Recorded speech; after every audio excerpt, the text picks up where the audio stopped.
নাম হচ্ছে ইমামবাড়ি। আমরা সবাই জানি ইমামবাড়ি, তাই না দাদা ভাই?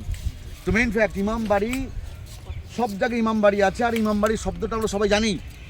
কিন্তু এই শব্দটা কি জানি যে ইমামবাড়ি মানেটা কি? কি এটা কী কাজে ব্যবহার হয়? ঠাকুমা বুঝতে পারছেন আমার কথা? ইমামবাড়ি হচ্ছে মুসলিম ভাইদের পবিত্র ধর্মস্থান জায়গা। যদি আপনি বলেন যে গাইড ভাই বলো এত বড় বিল্ডিং এর ভিতর দেখার জিনিস কি আছে?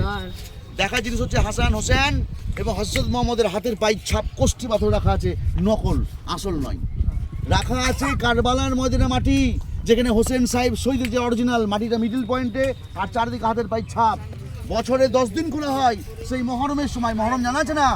যে কোনো জাতির লোক যে কোনো মুহূর্তে বিনা পয়সায় প্রবেশ করতে পারেন, কিন্তু 10 দিন এখন টোটালি বন্ধ আছে।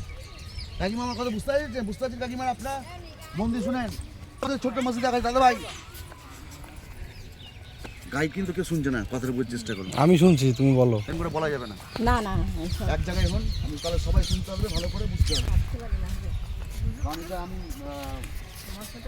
কথা